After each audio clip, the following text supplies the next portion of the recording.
Disclaimer. This is a work of satirical fiction. Any resemblance to real places or situations is purely coincidental and exaggerated for comedic effect. The story intentionally contains factual inaccuracies and absurdities as part of its artistic expression.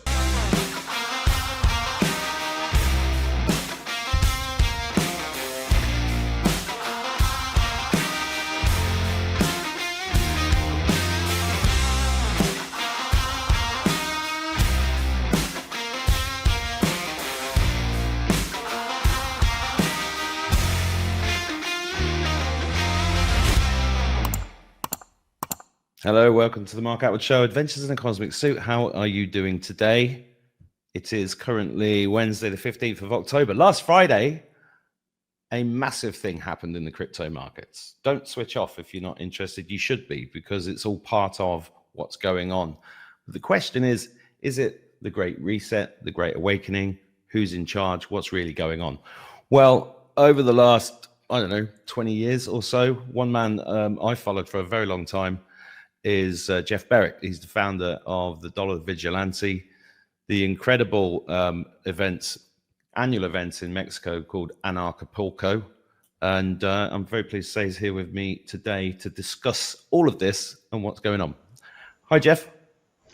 Hey, Mark. My great-grandma would be very happy how you pronounce my last name, Berwick. That's what she always told me how it should be pronounced. Thank God for that. I normally get it wrong. Well, she'd be very happy. Well, I'm pleased to hear it. It's good to get the approval of our ancestors. We kind of need them at the moment. Where was she from? Scotland. I really she was 90. She was in this home, pretty bad health. I really regret now not talking to her more about what she knew, because especially as I've been learning over the last few decades about the history of everything, it would have been so interesting to hear where she came from and what her parents saw and what her grandparents saw. But unfortunately, I didn't ask any of those questions, and I wish I did. I was actually thinking about my great-great-grandfather this morning, thinking exactly the same thing, because it's almost impossible to think that they didn't know stuff. But I found with my grandparents that they were so terrified that they had been so terrified in their life that they kind of stayed in a very small circle geographically, intellectually. And if I spoke to them about any of the stuff that was going on in the world back even before they died, they just sort of blanked me and then carry on talking. And I looking back on it, I think they had PTSD. That's interesting you say that, because that's kind of what I saw with my great grandma. To me, she seemed like very traumatized. But I never could. I was like 5, 7, 8 years old. I didn't think to ask why or what happened, but it seemed like she had gone through something really tough. But I never found out why. I don't know if she came from those Cabbage Patch orphan sort of things when they did the reset or something. I don't know. I wish I asked. It's one of those things. I just wish I had, but I didn't. And now all that information's gone, right? Because so much of the information that we are told is not true. So it's just sad to me that I never got the opportunity to ask her. No, I completely concur with that. My own grandmother on my mother's side was taken out of Ireland in 1916-18 as a baby and dumped in London, and nobody would talk about it. Nobody will even admit that she was Irish. There wouldn't even 11 children, one of which was my mum. None of them would even admit it, because she married an Englishman who got disowned by his family for marrying an Irish woman. And it's like, wow, that's talk about mind control, even within the families. And that's interesting too, because that's what I was saying. So that person just got dumped in an orphanage, right? That's the stuff that I keep hearing more and more, is that a lot of people were in orphanages back then. It doesn't really make any sense. Why were there all these orphans? And I guess if a lot of them had come from some sort of bizarre, strange reset event where they were just created or something and dropped in a place, I guess they wouldn't really know anything either, though. All they would know is that they were an orphan, and that's all they would know. So it's pretty incredible. We just don't know what really happened back then. Well, it's like all of our we all grew up with a certain idea of what history was and physics and chemistry and biology and all of this because it was programmed into us. And I talk about, I was brainwashed as a kid and I ended up joining the RAF when I was a young man until I realized there was a problem when I met Prince Philip. And I was like, oh, there's a problem here, right? Because he didn't recognize I got an award at St. James's Palace when I was 19. He didn't recognize my uniform, and he was made commandant of the RAF in 1958. And I was looking at him as a 19-year-old going, how do you not recognize this uniform?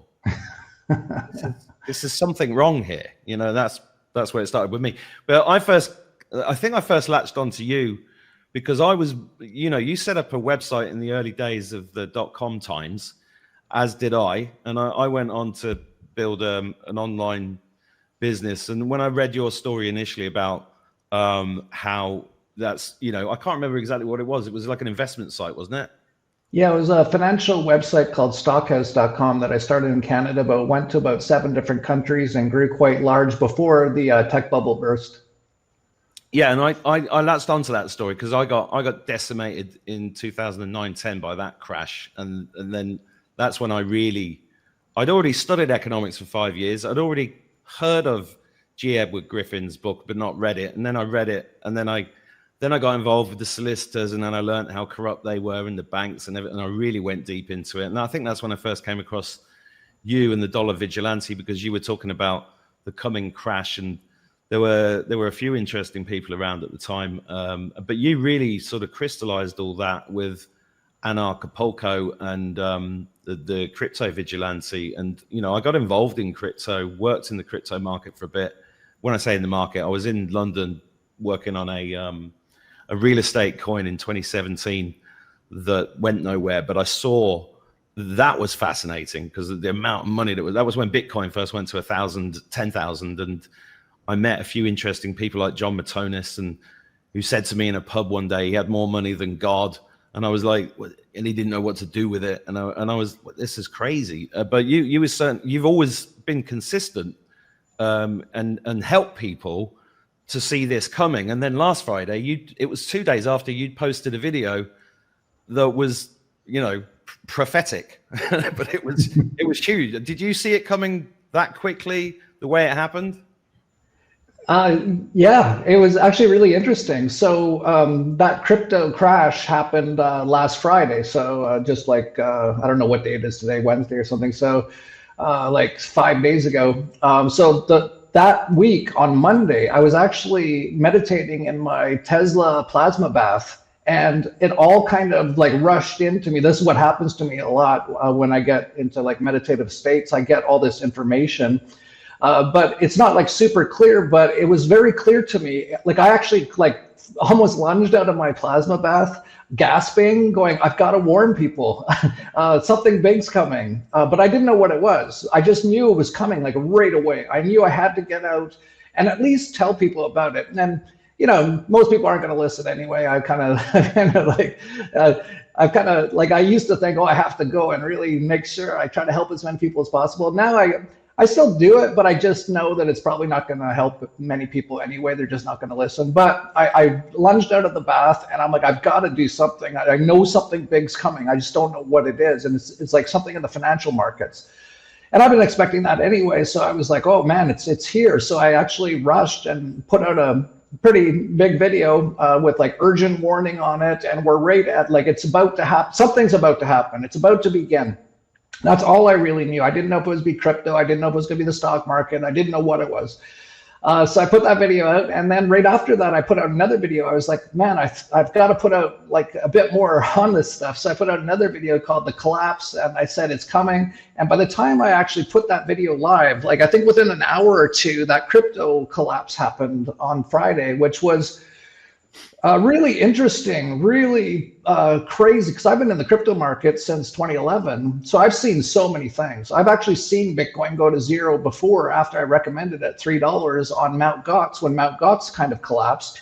I've seen so many things, Terra Luna crash, which actually made like over $1 million on. I actually bought it at the very bottom after it had crashed at 0.00000. I'm not making these numbers up, 0.01 sense because it was auto selling at the time, and that's what actually caused the crash. But we knew that was probably going to happen. So when it did happen, I took advantage of that, and I was there for obviously FTX. That was a crazy crash.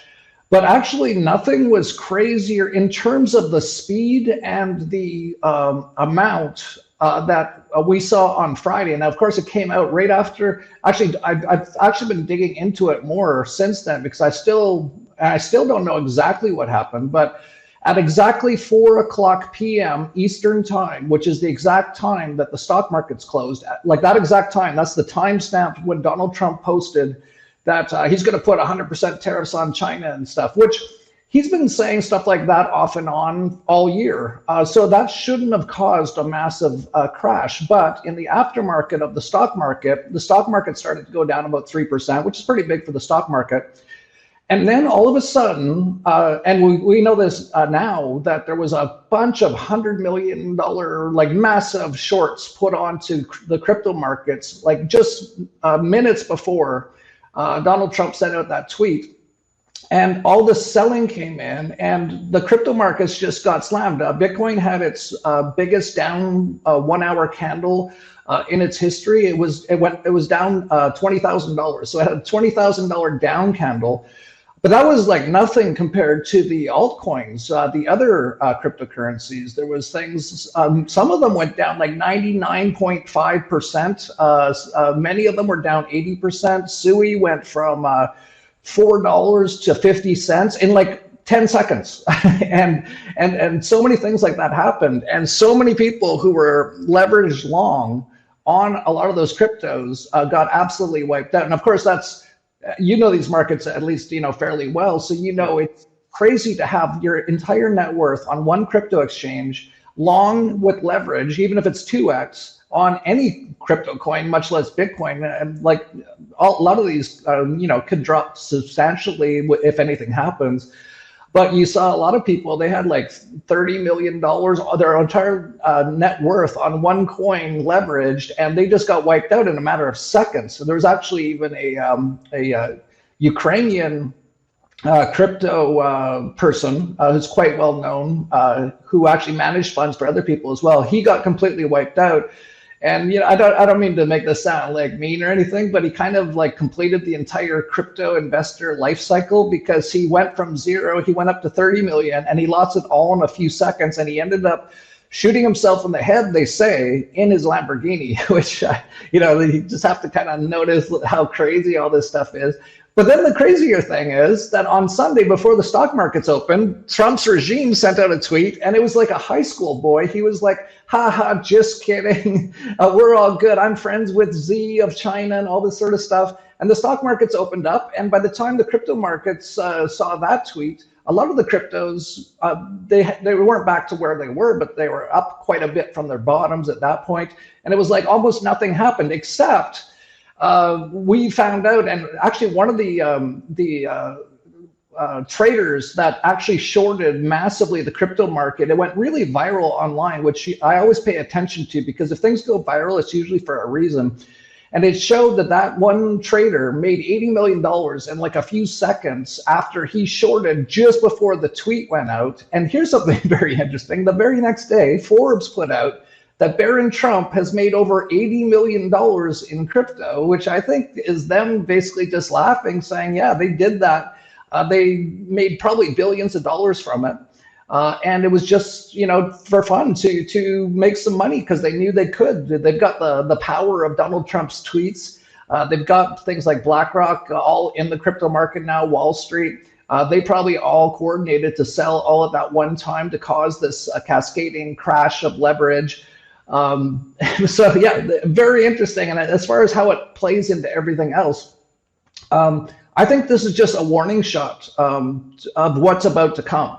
So I don't think this is the big event that I was kind of seeing. Like it might be the kind of beginning of it, but we've got way bigger ones coming, in my opinion.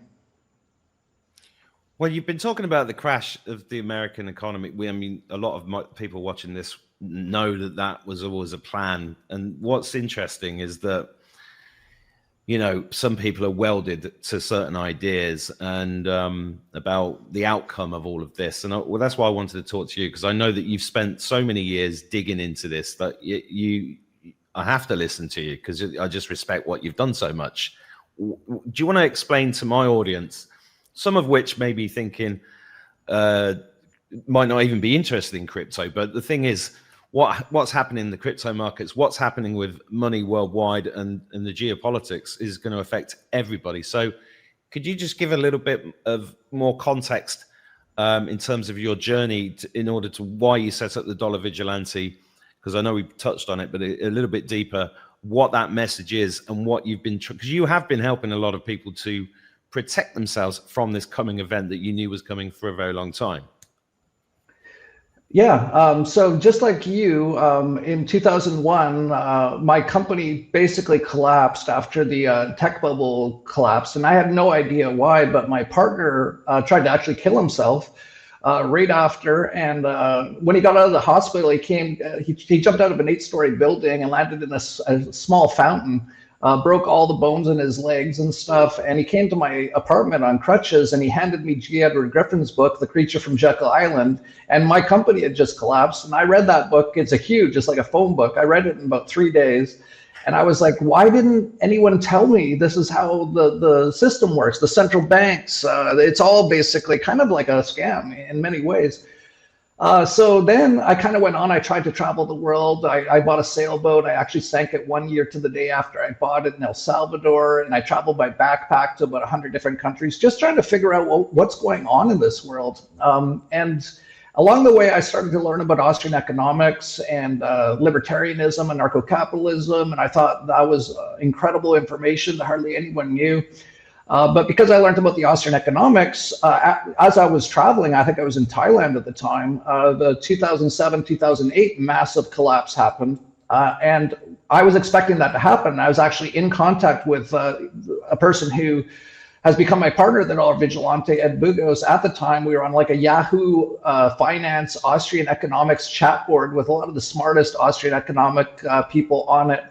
And everyone was expecting that crash. So I was watching that and going, well, I'm going to watch this. And if they're right, then I'm going to know that I have information here that most people don't have, because most people were completely caught by surprise by that. So once it did crash in 2008, I said to Ed, do you want to start a financial newsletter where we tell people about how all this works?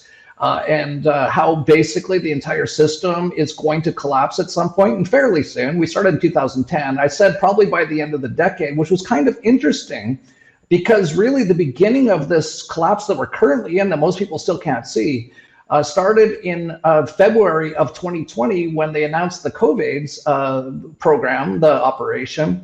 Markets crashed at that time. And to me, that's actually kind of like the beginning of the end here. Of course, the central banks went and printed up trillions and trillions of currency units after that. They actually more than doubled the money supply of the US, the Federal Reserve. So that was kind of like the beginning of the end, in my opinion. But so yeah, we've been talking about this since 2010. We've been mostly into things like gold and silver, which are both at all-time highs right now. Gold's been skyrocketing lately, which is actually a signal to me that this system's on the verge of collapse. We're headed towards some sort of a crisis. We've also got into Bitcoin at $3 in 2011. So we've done incredibly well since we started the Dollar Vigilante, because our tagline's actually surviving and prospering during and after the dollar collapse. And so we've been prospering all the way along by taking investments into things that are basically anti-dollar, like gold, silver, and Bitcoin. And we're basically preparing to survive what's going to be coming right now. So that's the sort of genesis of how this is all played out so far to date. And yeah, we're very, very close, in my opinion, to a massive crisis, massive collapse. The stock markets are more overvalued than they've ever been in history. Almost every metric is off the charts. Almost everything's at all-time highs right now, which is very telling. That basically this is starting to get close to a hyperinflationary sort of a collapse. It's not quite there yet, but we're seeing all these sort of signs and symptoms of something big coming. And I think, again, gold is the biggest warning signal of that. It's been skyrocketing. Like, it looks like a cryptocurrency over the last few months. It's just like moving up hundreds of dollars a day lately. And that to me is a sign of what's about to come. So this is stuff that we've been talking about in our newsletter for a while. People are prepared for it. We've actually been telling people to take profits on their crypto over the last month or so. So we timed that one again incredibly well before that latest crypto crash. And I think there's much more to come. I would suggest people get our newsletters if you really want to know where things are going, because we've got the best team. We've timed the bottoms and the tops on things like Bitcoin since 2011 incredibly well, and I think we're going to do it again. And just, a bit of free information to people is we think we're very close to the top of the crypto market right now. We could have actually hit it on October 6th, which was this all-time high of about 126,000. But it could actually have one more leg. We're not sure at this moment in time. We're watching it like by the minute right now. It's that close. But people should be aware that is going to be happening at some point quite soon. And they should probably get our newsletters if they really want to know what's happening. Where do they get that from, Jeff? You can get the Dollar Vigilante newsletter at dollarvigilante.com. If you're really interested in the crypto part of it, just go to cryptovigilante.io. Sign up for the newsletter there, and that actually includes the Dollar Vigilante newsletter in it. And so those two newsletters will keep you totally up to date. The Crypto Vigilante actually does almost daily videos for subscribers, showing where things are at, looking at all the numbers, trying to gauge where we're at in this market and what we should be doing. But definitely caution should be very warranted at this moment in time. The question is, where do you even go? Where do you even hide if everything's about to collapse? And that's actually why I talk a lot about doing the self-work, the physical, mental, and spiritual work, because I think that's what's going to be necessary to get through the next few years. I think we're going to go through such a massive change in our lives, in the world, in the next 1 or 2 years that most people won't even be able to handle it. And that includes things too, like just even AI, which at the speed it's growing, more than half of the people in the world will probably lose their current jobs in the next couple of years. And that's not including the crash that's coming, which is going to wipe most people out. So this is going to be a very difficult time for most people. And that's why you need to be doing the physical. You got to make sure your physical is good. If your physical is not good, you don't have anything inside this matrix. And by doing the physical, you can get a lot clearer. And then you can do the mental, which you can do with things like meditation. You can also do things like hypnotherapy, and you can even use things like psychedelics to kind of like to get really deep into your psyche, to figure out all your traumas and all your programs, and then get those sorted out.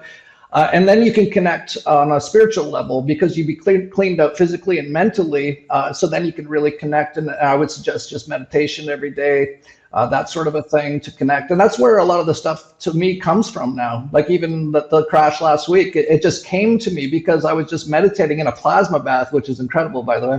And it just came to me, and that's the kind of thing. And I should also mention that no matter what happens, if everything gets wiped out, we go Mad Max or whatever, I've actually been preparing for that. I've got a ranch in Mexico. I've got a blue roof on it for the energy weapons. I've got greenhouses getting ready for like the plagues and all that kind of stuff. It's very protected from a lot of the signals and stuff, which they'll be using.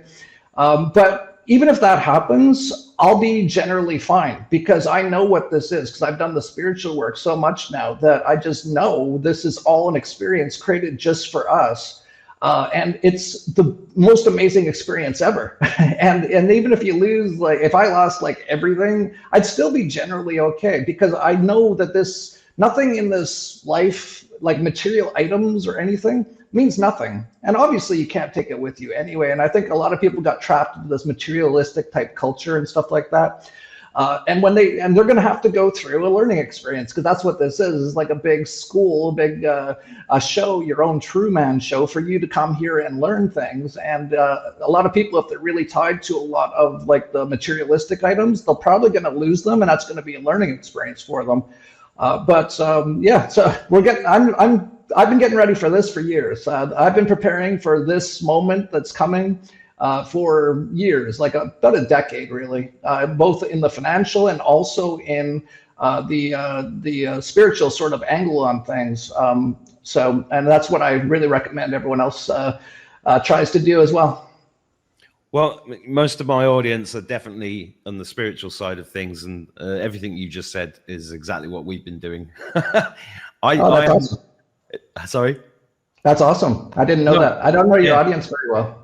No, well, that's why I called it Adventures in a Cosmic Suit, because originally it was called Adventures in a Meat Suit, because I read somewhere that we're ghosts in meat suits, and it made me laugh. And then and it became cosmic because the more COVID went on, the more cosmic it became. No, I'm really pleased to hear that, because my girlfriend said to me before I came on, she's with, this is great. Is he spiritual? And I said, yeah, I'm pretty sure he is. Yeah. And it's great to hear all of that, Jeff. The question I want to ask you is that I know people watching this, there'll be some of them going, well, it's all right for you having a big ranch and your blue roof and everything else, but I'm on benefits. What am I going to do? What I mean, like, what's my mum? You know, for me, I studied economics for 5 years, and nobody ever mentioned the fractional reserve banking system in that whole time. Mm-hmm. And I realized it was bullshit in the last year of my degree. I think I did 4 hours lectures in the last year of my degree, and it didn't make any difference to the result whatsoever. And all the university lectures 35 years ago were all Marxists and just reading off printouts on there. They didn't give a shit.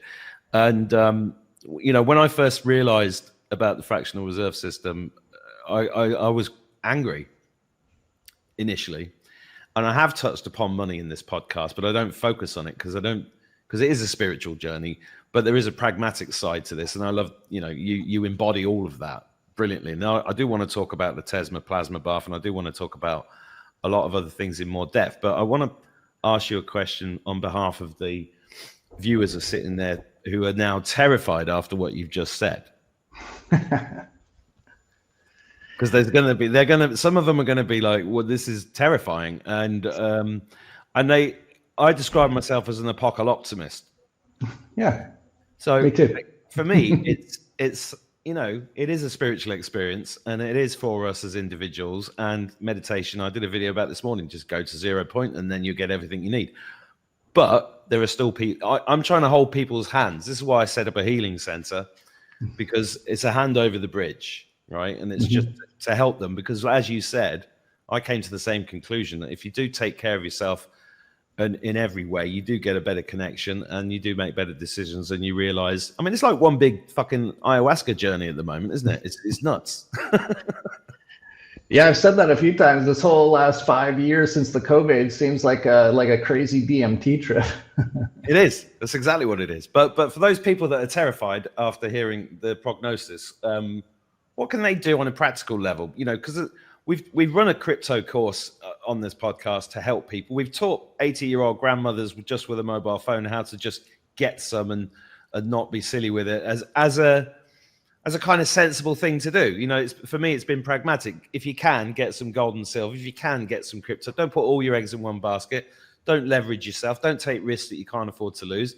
But that just sort of makes sense. Prep, yes, as much as you can. But it sounds, I know my mum might watch this and go, well, what the fuck am I supposed to do, Jeff?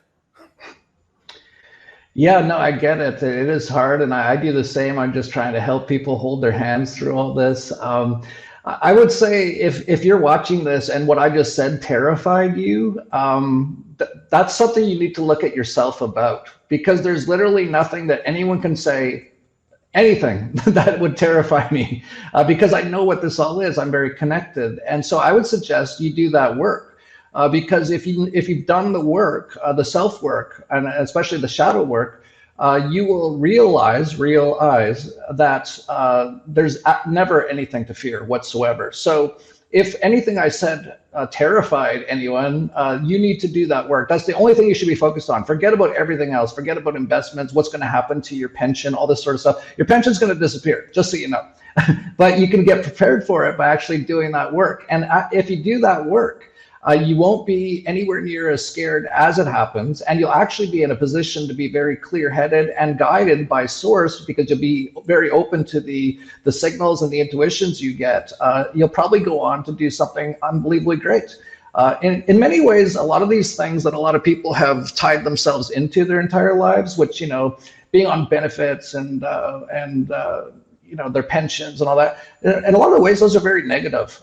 They tend to actually just make people just not really do much and actually just sit there and wait for their check and stuff like that. So it's actually, in a way, a good thing. A lot of these things are going away. It actually will help people to move on from being stuck inside this current matrix that they think is real, which isn't really real. And there's going to be so many opportunities and things like that as this happens, and people are going to have to go through it. This, basically, I call this the apocalypse, the lifting of the veil, which just means that people just like yourself, just like myself over the last few decades, have started to actually open their eyes and realize what's actually real and what's actually happening here. And that's what everyone's going to have to go through that. And if you haven't gone through it at all to this point, it's going to be pretty tough. Like even my journey, like I started off with things like ayahuasca and iboga, which cracked me out of my mental sort of being in a box mentally. Then I went and I did a lot of hypnotherapy, which was really helpful to get out a lot of my traumas and a lot of my programs.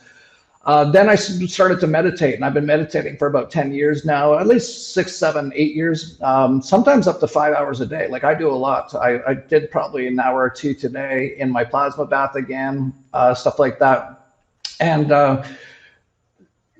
all those things have led me basically outside of the matrix. And that's what I think a lot of people, they're going to be forced to wake up to what's happening soon. And you can make it as easy on yourself or as hard on yourself as you want. And the easiest way is to actually just start doing that work. It's actually the only thing to do, in my opinion. Now that I've done a lot of the work, when I look at, what else should I have done or what else should I be doing? Nothing. Once you do the work, everything changes, and you can actually manifest whatever you want after that. And like, there's like, forget everything. Like, so if you're worried about your job right now, don't be. You're going to lose it almost for sure. Everything's going to collapse, but that's actually maybe a good thing for you, because maybe then you'll go sit by the river and start meditating, and after a few months, maybe a few years, you'll be this incredible new person who can do anything, be completely abundant in whatever way. It'll all just come to you, that sort of a thing. So there's nothing to be terrified of. But if what I've said is kind of terrifying to you, that's a sign to yourself that you aren't ready yet, and you should start getting ready, because the more that you get ahead of this and start doing the work now, the easier it'll be. Beautifully put. Yeah. So by the sounds of that, you are optimistic. Well, you are optimistic about the eventual outcome. What are you seeing? We're after the mess, as if it's not messy enough already, but after the mess, it is a kind of 5D, different dimension. What have you got in your head? Well, I would just say that everything is always absolutely perfect. It's always been perfect. It always will be perfect. It always is perfect. Actually, time doesn't even exist. But if you think about it in terms of time, it's always perfect. It will never not be perfect. It might seem hard. And yes, bad things can happen inside this matrix. But that is actually for your learning experience. It's actually all part of this, what I call a 3D video game that is so incredible. So there's nothing to worry about ever. As far as what's going to happen in the world, I don't know exactly at all. There's so many ways this could all go. But I would say that in general, what's been happening, especially since the COVIDs, has begun a lot of people to start to wake up. They're slowly waking up. They're still pretty, new into all these sort of things. But I think that COVID's really woke up millions of people. They started to realize it's like, hey, wait a second, the government and the mainstream media and the doctors, they're all just like lying to us and trying to kill us, basically. And it's like, yeah, it is. And so, they're having that sort of awakening period, which is the apocalypse, the lifting of the veil. A lot of these systems in the world, like to me, when I look at the world, it looks like it's just a mess. So many people are so lost. So many people have lost their connection to source. They're living mostly materialistically and in fear of things like death or fear of losing their money and all these sort of things. Most people are trapped in things that they don't enjoy. Most people are working jobs they don't even enjoy, just so that they can pay their rent, just so that they can pay their taxes, which is another obviously massive scam.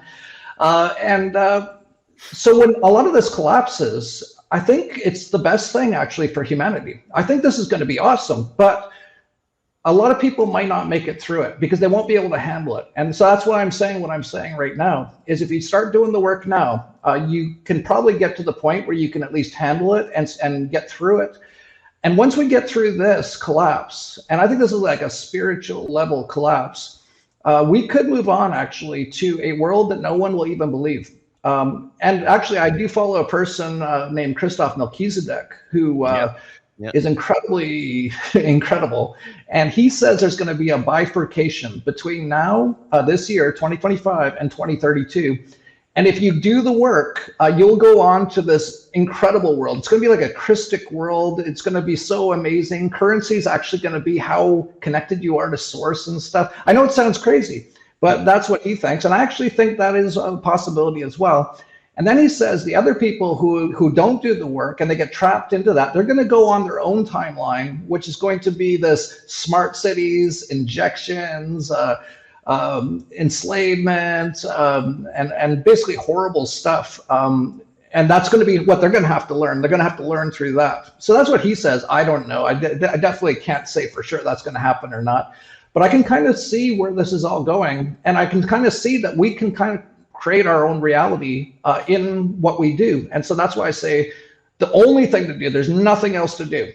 There's absolutely nothing else to do but do that work because that's what's going to affect and change everything.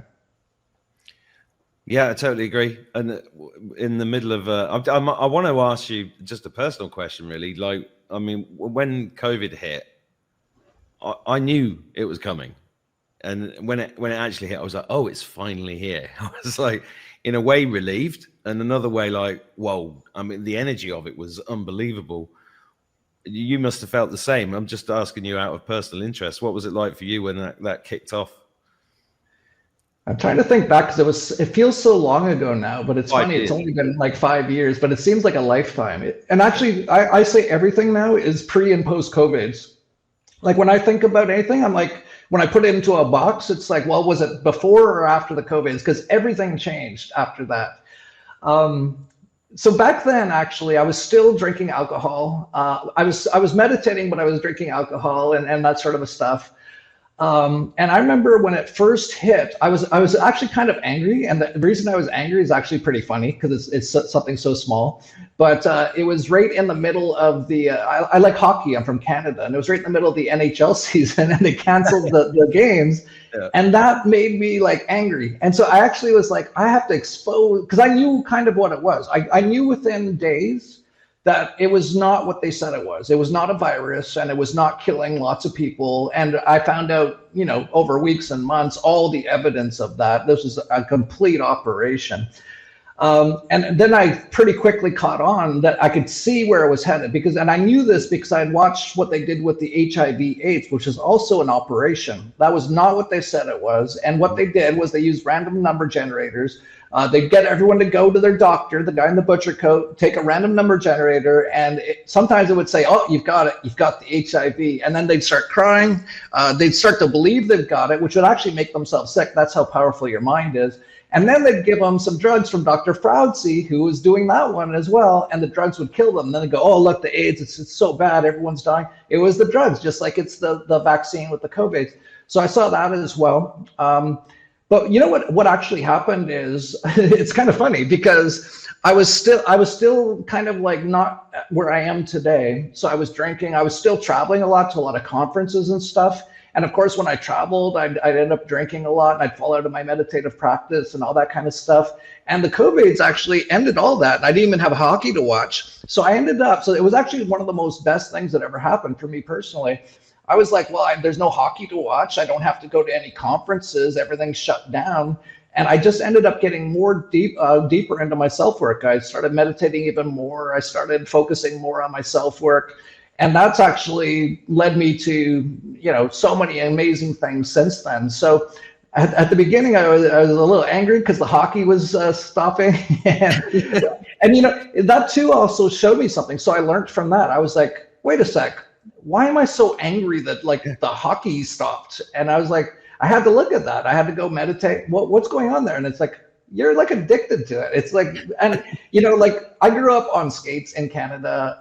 But that's all we had nothing else in Canada. It was so cold all winter. The only thing we had was hockey. And I was, of course, from a place called Edmonton, which actually had one of the best hockey teams of all time. That's where Wayne Gretzky and all those guys played. And I'd go watch them all the time.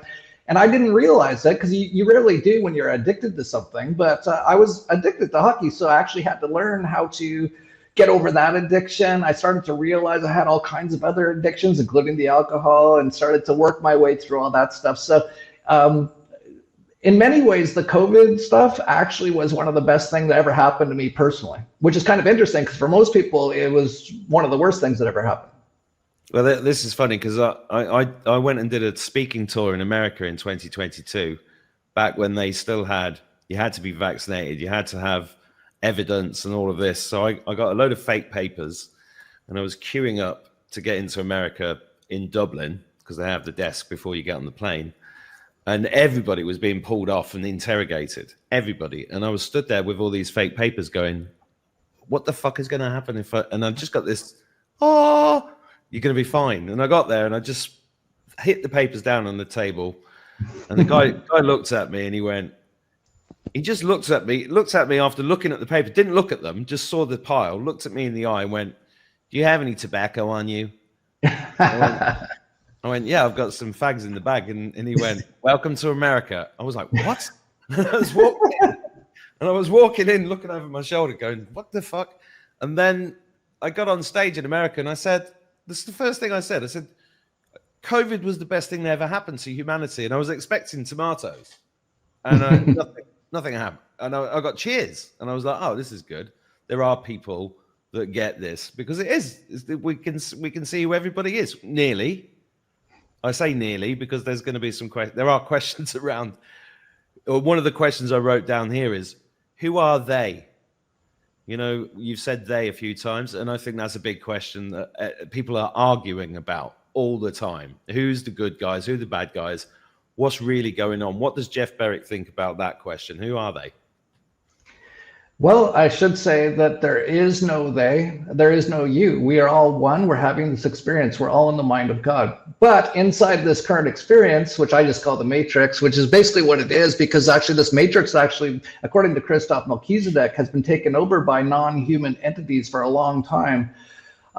So when I first started looking into all this, probably when I started the Dollar Vigilante, I used to say the big problem in the world is the central banks, because I had identified that. And of course, as an anarcho-capitalist anarchist, I was like, well, it's basically the governments and the central banks. That's the big problem.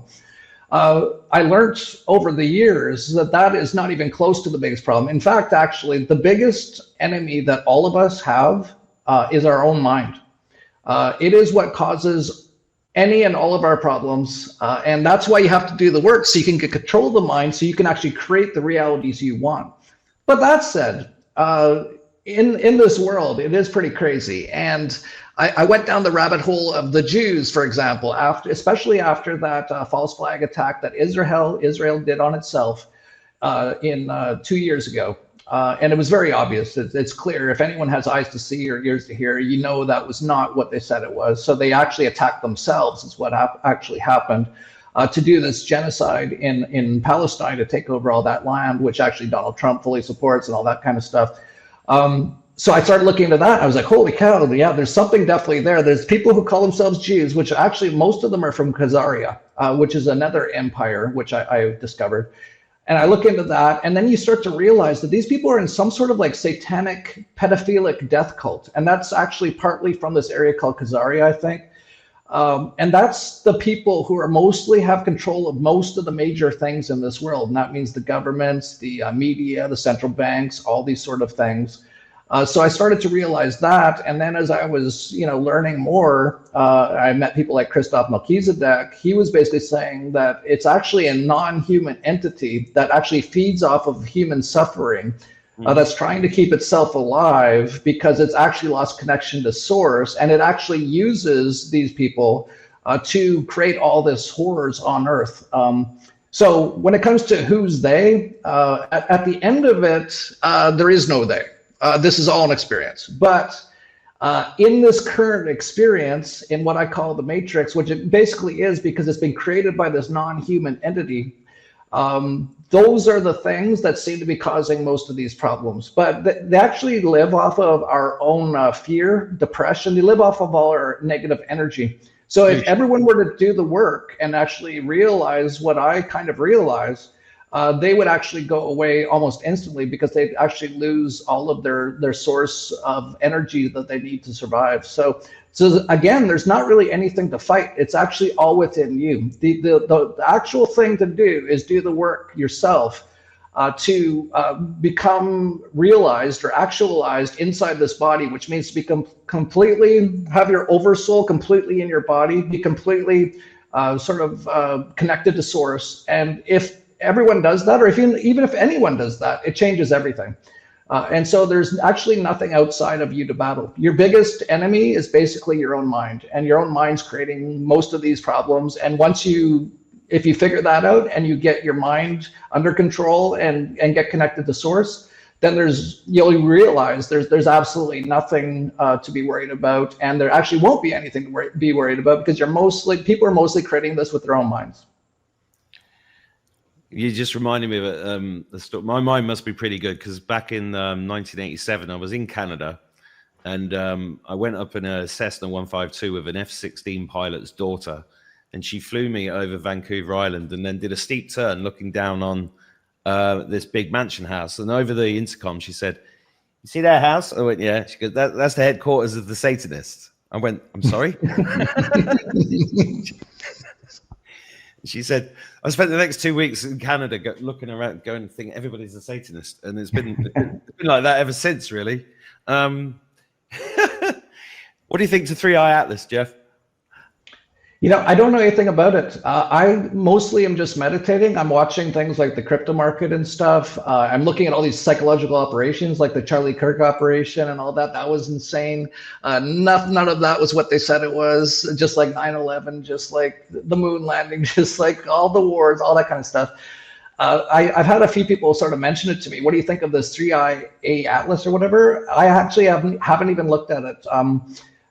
I guess to me, if it's something real, it will come to my attention at some point. That's usually what happens with me. Because it hasn't come to my attention yet, then it doesn't really seem to be in sort of resonance with myself. So I actually don't know anything.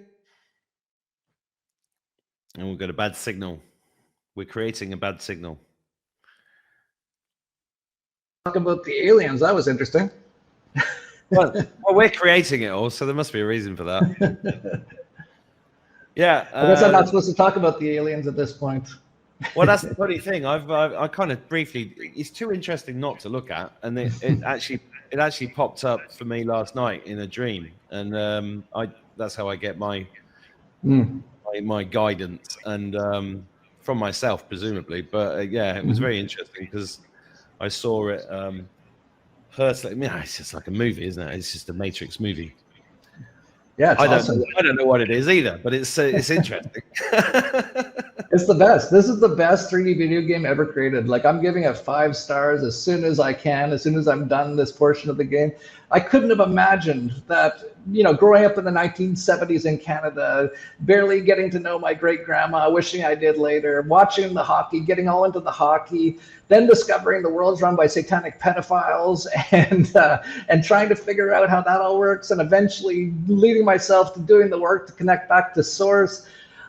It's so incredible. Now they might be sending in the aliens. Well, this is the best. Like, if you're not loving this apocalypse at this point, I don't know, you're playing it wrong. I was actually saying the same thing yesterday. Almost exactly the same thing yesterday. It's been great talking to you. We've got about 10 minutes. So I wanted to go into the Tesla plasma bath because I know somebody came to our town in the west of Ireland the other day and they said they got one of your machines or one of these machines. And I was obviously interested because I've got 2 Tesla Violet Ray machines, and I love. This is another aspect of this whole thing that I've loved is like digging into stuff, like old stuff as well, and the Tesla stuff. Tell us about the Tesla plasma buff. Yeah, so because you've got some of the violet ray machines, which I presume is from Nikola Tesla's original designs, like 100 years ago. Those are like amazing. They're super like compared to what I have, it's like super weak, and it can only run for like 10 minutes and stuff. But essentially, what happened is a year and a half ago, a person came to an Acapulco and he said, "I've got basically an incredible new invention that it basically generates plasma just like Nikola Tesla used to do." And I didn't know anything about this stuff, but I'm into all these sort of things. I've got a hyperbaric chamber in my house. I've got a cold plunge pool. I've got a sauna. I've got a steam room. Yeah, got all of them. Oh yeah. Oh yeah. We've got all of them. Yeah, it's the best. I do it all every day. Yeah, I just got out of all that stuff. Yeah, I do it a lot, but not every day. But yeah, every day, 5 hours a day, I do that stuff. I love it. I'm basically meditating the whole time. It's incredible. And we opened up a private members association where we could offer it to people for free if they couldn't afford it, and it's just amazing. All of that stuff that you just mentioned, we got all of it. So that's why I'm interested in the Tesla device, because I haven't actually experienced this. Yeah, so he brought it to me, and I had already been doing all this other stuff, so I was like physically quite good already, like no problems at all. So he said, "Well, try it, for 10 minutes," and I did, and I didn't really feel too much, and I didn't have anything that was hurting or anything. So I was like, "Well, okay." I kind of noticed I slept a bit better after that, and I had a bit more energy maybe, but just 10 minutes on it. But I'm into all this stuff, and I was like, "Well, I'll buy it off you, and I'll just play around with it because I'm into all this stuff like you are." And actually, I think the first thing I did was I had my dog Bruce Lee. One of his eyes, he was about 12 years old at the time. One of his eyes was completely white. He's getting older, and obviously was blind in that eye. And I put the Tesla machine on him for 3 minutes, and the next day his eye was like getting back brown again. So a couple days later, I put it on again for about 3 minutes, and then a couple days later, his eye was back to normal. So I was like, "Okay, that's interesting." And then I had a maid who was just about to quit. We've had her for like 15 years. She's part of the family. She's like always at our table, at any event, at our weddings, everything. Like she's just part of the family, but she's also our maid. Like that's just how it is. And she was about to quit, and she was crying. She was like, I don't want to leave you guys. Like, this is basically like we're all family, but my back is so bad, I can't work anymore. And I had just gotten this Tesla machine. So I said, "Well, let me put these things on your back for like 15 minutes and let's just see what happens." So I did. And a couple of days later, I look out the window, and she had my, like, at the time, 1-year-old son on her shoulders. And I go, "Where's she going?" And someone said, "Oh, she's been walking all day. She's been like walking for miles with like your son on her back and stuff." And I asked her, I go, "How's your back?" She's like, it's back to, it's fine. It's like all that pain went away and all that kind of stuff. And so I was like, "Oh, that's interesting." So then I tried it on my wife's aunt, same back problem, gone in one session. Then I just kept trying with people. And then I was like, "Well, this thing obviously is doing something, and something incredible." And the guy who gave it to me said, "Yeah, just use it like 20, 30 minutes a day. You won't believe the energy you have." So I did. So I started using it every day, and I started to notice very quickly within a week or two, I'm like, "Whoa, it's like I'm like 18 again or something." And it really is. I actually ended up doing a biofeedback machine a year after I got the machine. And it said my metabolic age is 30 years old. I'm currently almost 55 years old, just FYI. And it said the energy in my cells, my energy level in my cells was the same as a 10-year-old. And I can totally feel it. Like since I've had the Tesla machine, I can go from, and I have, because I have a 2-year-old now, I go from like 5 in the morning going for walks with him in the mountains, and I can go to like midnight working without even thinking of being tired. It's just nonstop. I can travel. I've traveled for like months recently, nonstop, no problem. I've just got incredible energy. So, and along the way, I've tried so many times. So many people have come to me with like health problems, and I've cured basically everything that anyone's ever come to me with. And one lady was about to die. She had taken numerous vaccines, and she couldn't breathe. She couldn't walk. We did 2 sessions with her, and she was back to normal. So as this all happened, I started telling people about it. I'm like, this is amazing. And I've been actually helping them to, make it so that they can build these things for more people. Because it was just a couple of guys here in Mexico who knew a crazy mad scientist who had discovered how to do it. So over that last year and a half, they've actually been building it out. And now over 1,000 people have the Tesla machine. And they have this Telegram chat in the Tesla Club. And almost every day, someone's like, I just cured someone of cancer. I just cured this. I just cured someone of multiple sclerosis. It's incredible. So yeah, it's the most, we've talked about things like Bitcoin, how I got into Bitcoin at like $3 and all that kind of stuff. None of that compares at all compared to the Tesla machine, in my opinion. This is the most incredible, what I call rediscovery of our lifetimes, because of course, Nikola Tesla had already also rediscovered it, because I think he was just rediscovering it. Because I think a lot of those old structures that we still see in Europe with massive spirals and stuff, I think, I don't know, I can't prove this, but I think that was probably plasma sort of aggregators. Yeah. So you would go into that area, it might be called a church or whatever, and you would get healed, and you'd also get more connected to source, because that's also what it does. It's like life force energy is coming into you. It's incredible. Totally incredible. Totally agree. You should go to Belfast one day. It's mind-blowing, the Tartarian stuff there. Mind-blowing. Nobody ever talks about Belfast. It's like... I didn't even know, yeah. Yeah, stunning. Beyond belief stunning. And then hidden with all these horrible buildings. It's just... landing on Tesla stuff is like picking up one of the best things in the game, isn't it? It's like, oh, wow. It's like the ultimate life source. Yeah, like for me personally, I kind of look at it as like I've been doing all this work, and as I do, these amazing things have been coming into my life, and I can kind of consider it like power-ups in the video game. So once you reach a certain level, all of this, because you know what actually happened? I was thinking about this well after I had the Tesla machine. About a year and a half ago, I was starting to get really good with meditation and even manifesting things. And so I was kind of playing around, like, what should I manifest? And I remember I actually thought, well, let's try to manifest something that basically seems impossible, because if I can manifest that, then I'm clearly can manifest, right?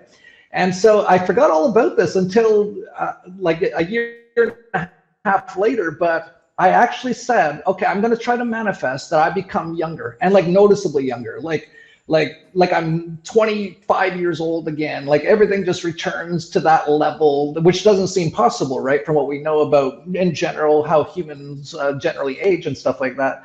And I forgot all about it. And then I was doing that biofeedback machine after I got the Tesla, and I had it for about a year, and all of my ages had gone way down. And it was soon after that I was thinking about it. I'm like, holy cow, I forgot. That's what I was trying to manifest. And it actually happened. It was incredible. That's brilliant. And last question, because we're nearly at the end of the hour, and thank you so much for doing this chat. I really enjoyed it.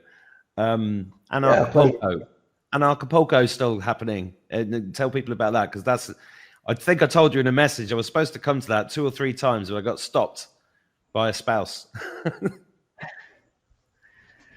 Yeah, that can happen. We're going on our 12th year coming up, and we're actually moving. The first 11 years we're actually in Acapulco, Mexico, and we decided to move it for our 12th year. So we're going to move it to Puerto Vallarta, which is a lot easier for people to get to. I think there's even like a direct from London to Puerto Vallarta, but there's no direct flights to Acapulco. So we moved it there. It's coming up February 16th to the 20th. It's going to be incredible. Christoph Melchizedek's going to be there, I think. And I haven't told anyone this yet, so you're getting actually the first time anyone's ever heard this. I think he's going to be doing an iboga ceremony at an Acapulco. Yeah, so that's going to be pretty amazing. So we've got all kinds of people like that who come to these events and speak at it, and also just people who attend the event. It actually started off as like a anarcho-capitalist event. So it was about basically freedom and how the government and central banks are bad and stuff like that. But we've actually moved on dramatically. It's become much more of like almost a spiritual level event now, with a lot of people like that coming there. It's an incredible week. Hopefully you can make it this coming year. It's going to be incredible. We're also going to have the Tesla machines there. I'm going to have a few, basically my own machines. I've got a bunch of them now. I bought a bunch. Well, like once you know how incredible it is, you just want more. I actually have one just for a bath. So I actually put the bulbs. It's actually all set up. I could show it to you if I had something here, but I've got like these stands and the bulbs go into the water and it's all perfectly set up. So I actually do the Tesla machine before that. And then I go in the Tesla bath and I meditate in it. So I'm going to bring a few of my Tesla machines to Acapulco. So if anyone wants to try it, I should also mention, because we didn't mention it, that if anyone's interested in that, it's at tesla.club, but it's spelled TZLA.club. What you do is you go to their website and you put in your email and you'll get a brochure and then you'll get a questionnaire. And if you fill out that questionnaire and you're accepted for a potential entry into the club, then you'll go into this Telegram chat for a few weeks so you can learn all about it. So for anyone interested in that, I highly recommend it. It's the most amazing thing. It's like the most amazing, miraculous thing that's entered into my life in the last couple of years. And it's been so incredible. And yeah, we're going to be at Acapulco. There's going to be so many incredible speakers. Max Egan's going to be there. We haven't actually announced any of the speakers yet, but it's going to be incredible. So I highly recommend that as well. Yeah, I'm just showing everybody TeslaClub.club. Yeah, so people know it actually is made to look like it's not much. So what it is you join a private club and then you get a free science experiment. So that actually gets around all the tariffs and everything because it's free. And then it also doesn't look all that like it looks like it's a toolbox. They actually put it in a toolbox. And the reason is because this technology is this could change the world so massively. It would get rid of all the big pharma. Most doctors and nurses would be completely unnecessary. They're actually unnecessary now if you know how all this stuff works.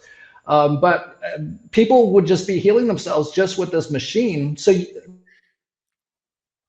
they pretty much don't want this stuff to get out there. That's why you never hear about it. So it's actually made in such a way that it can get by the customs, and it's just like a science experiment and all this sort of stuff. It's pretty ingenious how they did it.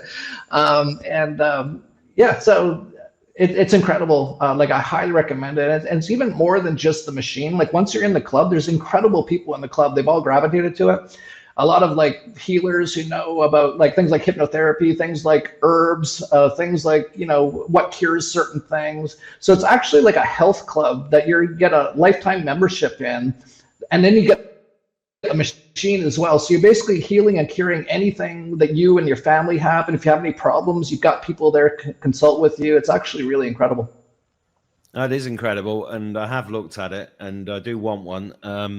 But I got fed up with this whole, do you know how many people I've met who said, oh, I'm setting up a healing center because the RV's coming next week. The RV's coming there. And we've been hearing that for decades, right? And then other people going, I'm waiting for the med beds. And I'm like, we've got everything. We've got everything now. That's why we set it up with the red light therapy and the hyperbaric oxygen, sauna, steam, cold plunge, hemp as well, magnets, all this stuff. It's amazing. So yeah, I'm looking forward to getting one of them or trying one of them out. But it's been an absolute pleasure talking to you, Jeff. Thank you so much for spending an hour with me and my audience. We really appreciate it. And I'll put your links below this video and I'll get it up. You guys, wherever you're watching this, Substack, I've been banned on YouTube again, so it probably won't be there. And we did talk about the COVID, so we'll probably keep it off there. But Rumble, Substack, Twitter, etc. Thank you, Jeff Berwick.